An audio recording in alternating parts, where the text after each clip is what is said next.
So Tashidale, welcome, and today we get into really pretty much the last of our main topics, which is Togal. And so Togal means leaping over. So the idea is that you just leap over the obscurations and go directly into the natural state. And generally it was considered to be a secret teaching in Tibet. And even people in Tibet, very few people received the teachings, very few people even knew anything about the teachings. It was kept so secret. But there were some lamas in the Bon tradition that decided to share some of those things in writing one of the first books, I believe, that included any detail at all about it in English was something that was done by one of the lamas from the Bon tradition. And since then, more and more things have been being published. Some of the things that have been published are called restricted texts, so that you can only access them if you've had the teachings or from a particular lama in some cases, in a particular lineage. Some get real specific in terms of the restrictions, others are a little more open in terms of the restrictions. So you had to be fortunate enough to receive these teachings directly from a master in order to get them. But as they have increased, I'm sure that like with Trekchö, where more and more things became available, that we'll see more and more things available with Togal as well. One of the key things that we need to understand and have some background with in the Togal practice are the 5 Buddha families.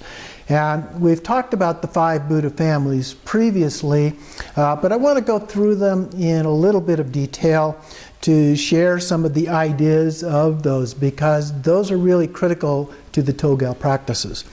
And so the 5 families basically represent 5 Sambhogakaya form manifestations of the Buddha. So they're not actual separate Buddhas, even though they have names as if they are separate Buddhas, but they're really just other manifestations of the Buddha. And they represent some significant qualities of all the Buddhas when we talk about pure view and we see Buddhas and we see these qualities of the Buddhas. This is a system, all organized around 5, so a convenient number. But remember, this was an oral tradition, and so doing things numerically had some benefit in terms of being able to recall things. And so, for example, the aggregates, the 5 aggregates. The 5 aggregates are actually seen as the Buddhas, and the elements are seen as their consorts. We have 5 aggregates, 5 elements, which conveniently then represent those and so forth. In addition, we don't abandon the 5 poisons. Like in Tantra, we don't abandon things, but we use them in order to help overcome the problems associated with those, to develop them into our practice. So for example, we could use desire to transform our attachments to ordinary kinds of things to increase our desire for enlightenment. So that's the way that we use these things. And in so doing, we realize that the poisons actually represent the 5 wisdoms.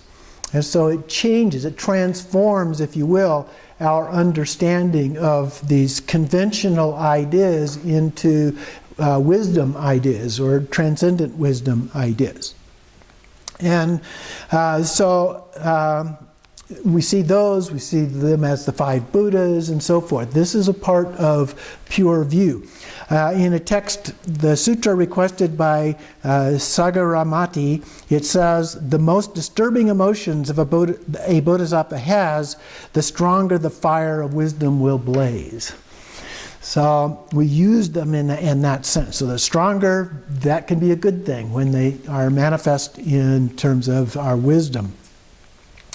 So it's also, as I mentioned, a convenient way of memorizing a lot of these things, since they are associated with 5. So there is a chart here that doesn't include everything, because there are lots and lots of these things out there.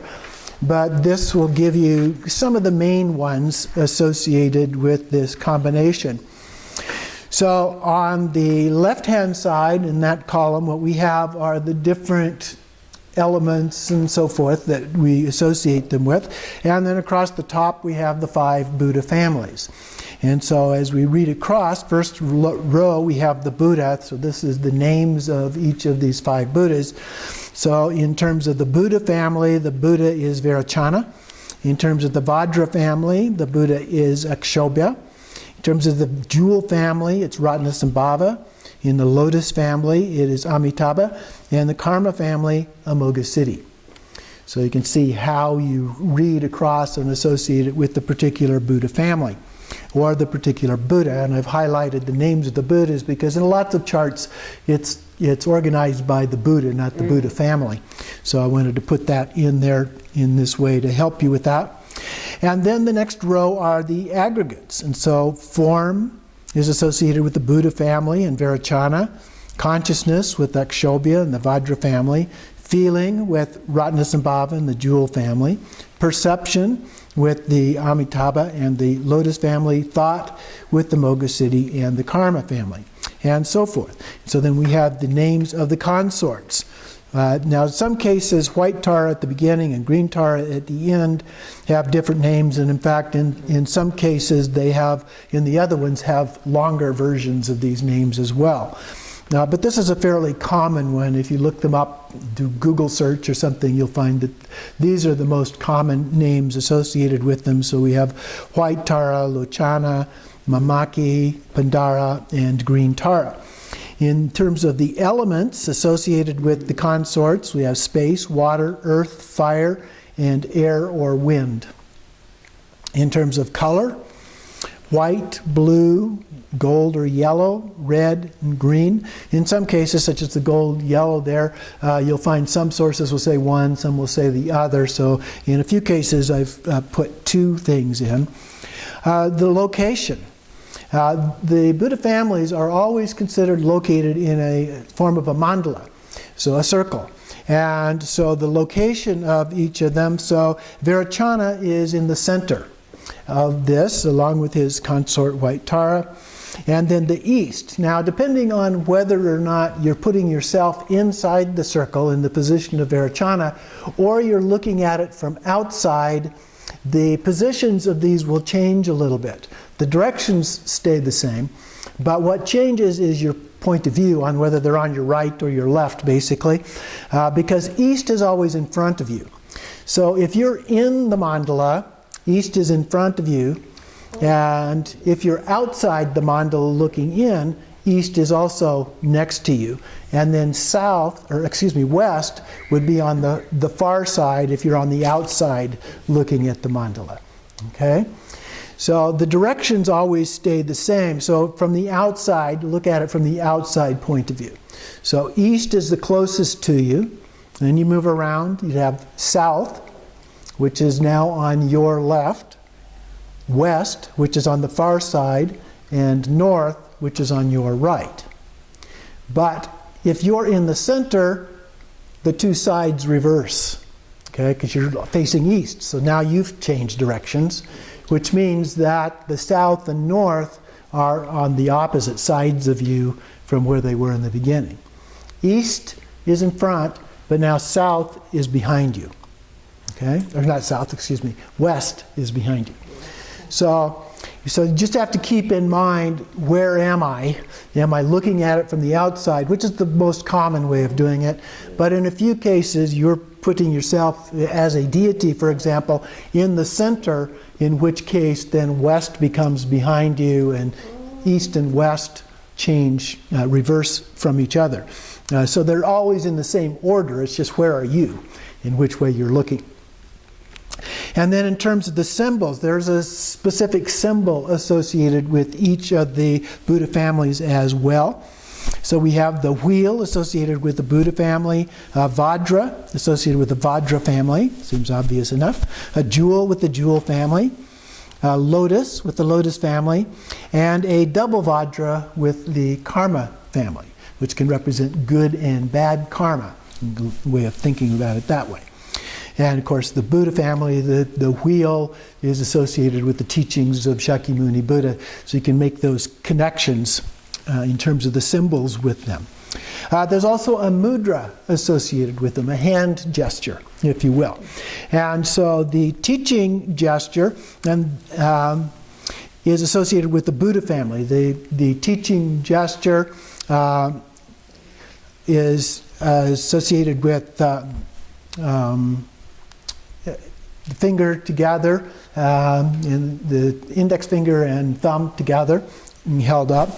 The earth-touching gesture, Buddha Shakyamuni, you see him reaching down with his finger and touching the earth. The giving gesture is like white Tara, green Tara with the palm out over the knee.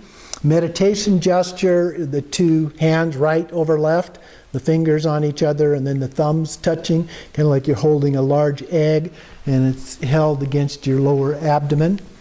And then the fearlessness gesture is one where the palm is held up this way. So it's, I'm fearless, you cannot affect me. So those are the gestures. So if you see these statues, that's one of the ways of being able to look at them and see which one is which. They don't have colors typically in a statue form, so that can help you figure it out. Or if it's in a black and white picture, like a line drawing or something where you don't have colors, which is the easiest way to identify them, but the hand gestures are the next easy way to typically identify which is which. Also the 5 poisons associated with each one. So the ignorance, the most fundamental ignorance associated with the Buddha family, hatred or anger with the Vajra family, greed or pride with the Jewel family, desire with the Lotus family, and jealousy with the Karma family. And then the wisdoms, and so we look at the poisons as wisdoms. And so we have the all-accommodating or Dharmadhatu associated with the Buddha family, mirror-like wisdom with the Vajra family, equanimity with the Jewel family, discriminating wisdom with the Lotus family, and all-accomplishing wisdom with the Karma family. And finally, there are also activities associated with the Buddha. Now, sometimes you'll see a list of 4 activities of a Buddha. But of course, since we have 5 Buddha families, we have 5 activities. We have a 5th one here, which is the first one. And that is with the Buddha family, we have teaching. And so the teaching is one of the key activities of a Buddha, perhaps the most important. In the Vajra family, we have subduing. So they subdue things that become obscurations to us. The Jewel family, enriching, or some say increasing. Well, increasing the things that help us to do our meditation and to achieve enlightenment.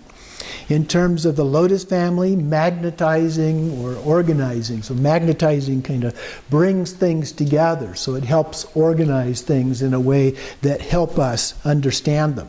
And pacifying, so the various kinds of obscurations that we have, like anger and so forth, kind of pacify those in a more peaceful form so that it's easier for us to achieve enlightenment. So these are the things. There are other ones, as I mentioned, associated with these families. But it's helpful to memorize these, or at least become very familiar with them. And so as a part of your daily practice, I highly recommend that you take this chart and you review it at least once a day for a while until they become familiar. And then periodically, go back and look at it again, just to refresh your memory.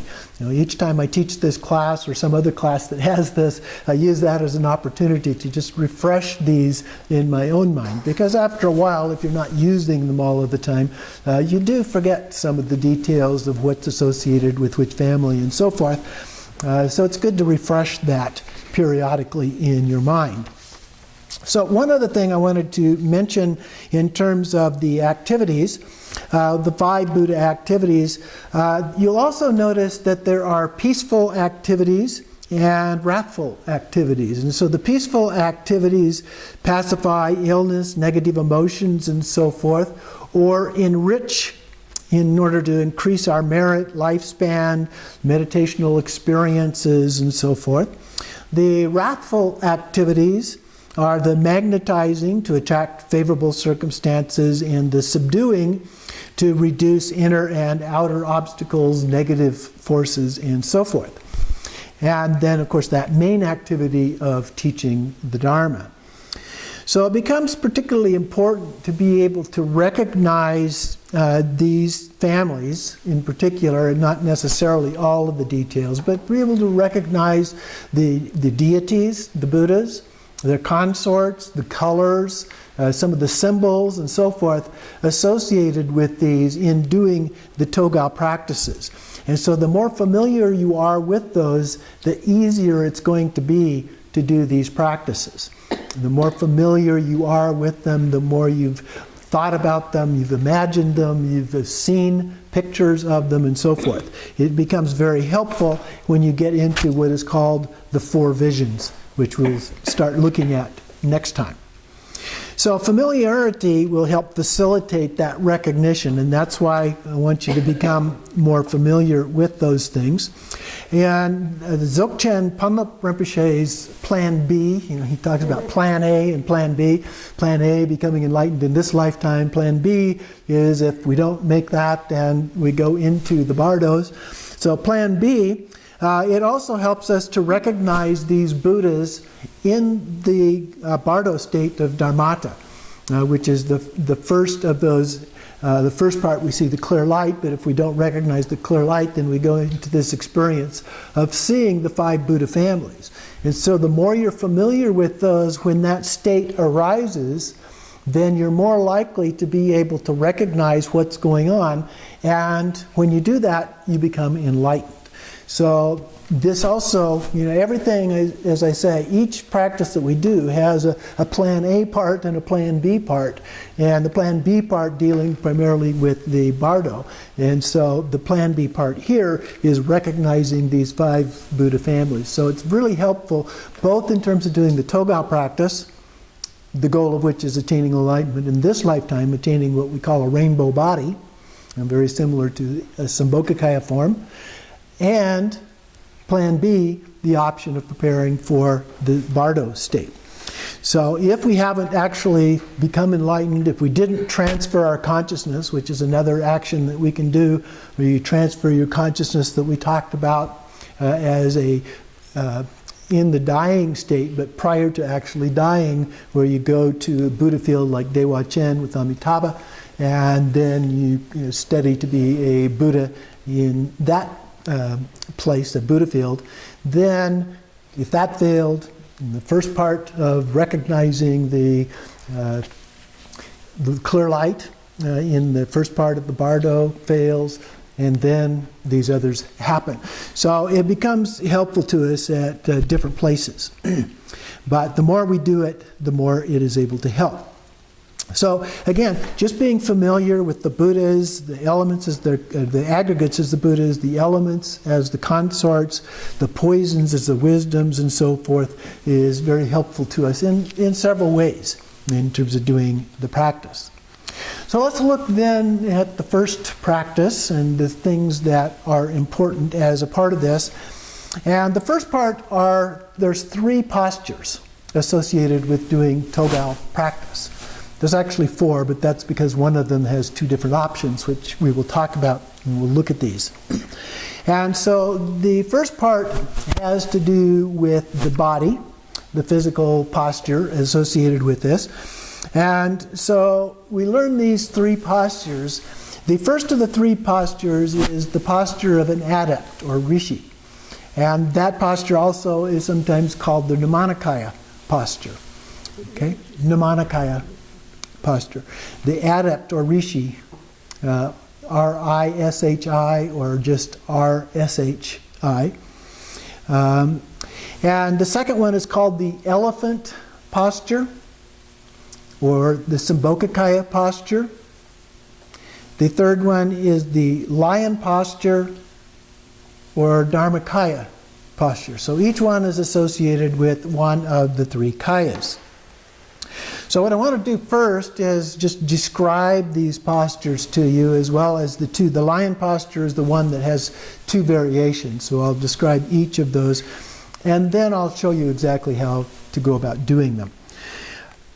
The first of these is used in the visioning practices of Togal.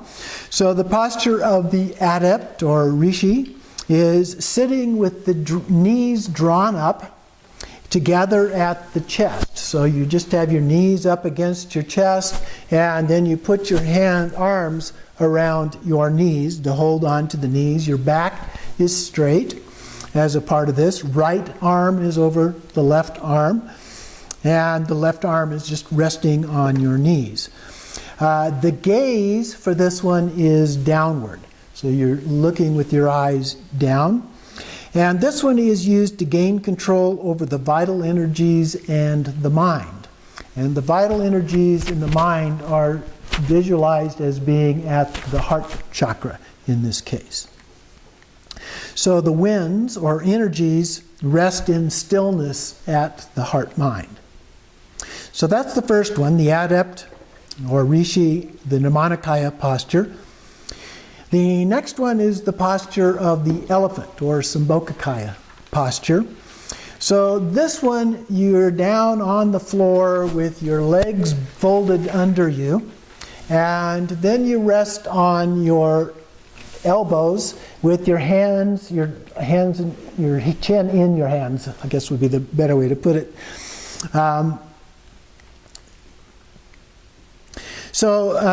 This one, your toes are actually pointed back behind you, so you're kind of on the top of your feet, folded back underneath you. Elbows are on the ground. If that's a little bit too hard, you can put a pillow or something under your elbows to do that. The gaze is straight ahead. Okay, so instead of down, now we're looking straight ahead as a part of that, or side to side. In some cases, we're told to look to the right and then to look to the left. Don't move our head, but just our eyes to the right or to the left as a part of that.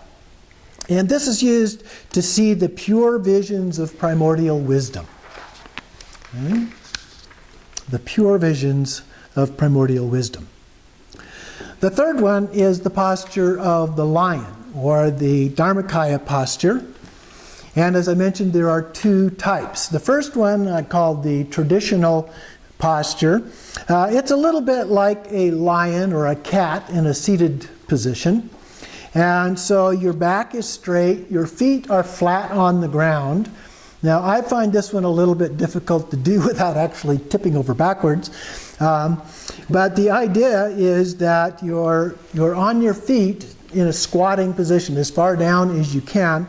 And then your hands are in the Vajra fist, which is the thumb is on the inside and then the fingers folded over it. And your arms are straight down in between your knees in this posture on the ground. So like a cat, a lot of times they sit with their legs kind of out to the side, and then their back legs, and then their front legs are down in between them.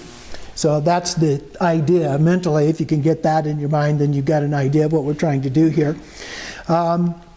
Now, Khenchen Lama, when he taught this, said if it's too difficult, there's also the lion posture associated with the Buddha when he was dying, which was lying on his right side with his palm on the side of his head. So you can't actually lie down. That's another lion posture you can do. It's not the alternative one I'm going to teach you, but he did indicate that that is another way that you can do that. Or he said, even if you get tired or something, you can just lie down on your back.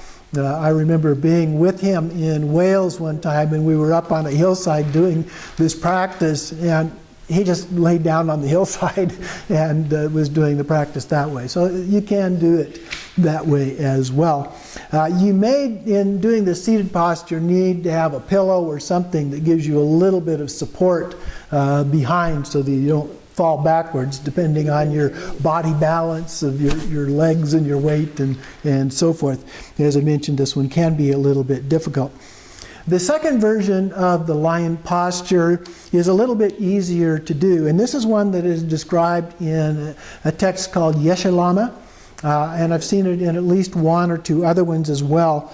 And it says that the traditional posture is actually incorrect, and that the way to do it is you're in a seated posture like you would be for meditating, but instead of crossing your legs, you put the soles of your feet together. Okay? So you just fold them together with your knees going out sideways. And then your hands are, you interlace your fingers except for the middle fingers, which are against each other, pointed upwards. And then those two fingers are inserted in between the soles of your feet. Okay? So you're just seated on the ground with the middle fingers, the other middle fingers, going down, inserted in between the soles of your feet. Good idea not to be wearing shoes, of course, when you're doing this. So that's the basic idea of this one.